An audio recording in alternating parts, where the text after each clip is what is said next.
ሩትዬ እንግዲህ ዛሬ ደግሞ ምን አለች መሰላችሁ? ልጄ የኔ አባት የኔ ልዑል ሁሉ ነገሬን ያየውብክ ሁሉም ነገሬን ምረሳብህ የኔ አባት በጣም ወዳለው አንድ እናት ለልጇ የምትከፍለውን ዋጋ በሙሉ እከፍልልሃለሁ። በአንተ የመጣብኝን ምንም ነገር አልችልም።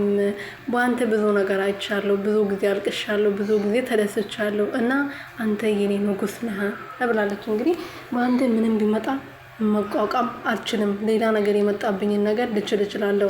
ሌላ ነገር የመጣብኝን ነገር ላልፍ እችላለሁ። ግን በአንተ የመጣብኝን ምንም ነገር ማለፍ አልችልም ብላ እንግዲህ ብቅ ብላለች ማለት ነው። ልጅ ማለት የእግዚአብሔር ስጦታ ከፈጣሪ የሚሰጥ በጣም ትልቁ በረከት ነው። ልጅና ትዳር ማለት ነው። እና ለሩትዬ ደግሞ ትዳሩ ባይባርክላትም ይሄን የመሰለ ልዑል የሆነ ልጅ፣ ንጉስ የሆነ ልጅ በዚህ እድሜዋ ፈጣሪ ባርኳታል እና ልጇ እንደሷ ሁሉም ነገሯ መሆኑ ይሄ የታወቀ ነው። ሰላም ሰላም ቤተሰብ እንዴት ናችሁ? ደህና ናችሁ ወይ?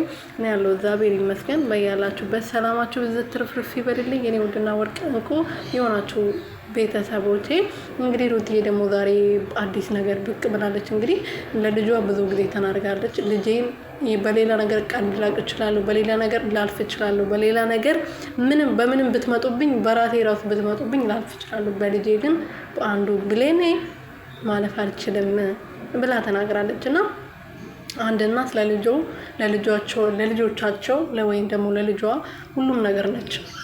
በቃ እዚህ ምድር ላይ ከመጣ በኋላ የነሱ ኃላፊነት ነው ልጅ ማለት ነው። የአባትና የእናት ኃላፊነት ነው። እና ሩትዬ ደግሞ በደንብ አድርጋ ኃላፊነቷን እየተወጣች ነው። አብርሃም ባይወጣ ያው አብርሃም በውስጥ ሊወጣ ይችላል። ያው በካሜራ የሚያደርገው ነገር ጥሩ አባትነት እንዳልሆነ ነው የሚያሳየው። እንግዲህ የእሱም ባህሪ ነው የሚያሳየው አይደለም። እና ያው ከካሜራ ጀርባ ጥሩ አባት ነው ብዬ አስባለሁ። ይሄን የመሰለ ልጅ አግኝቶ ማለት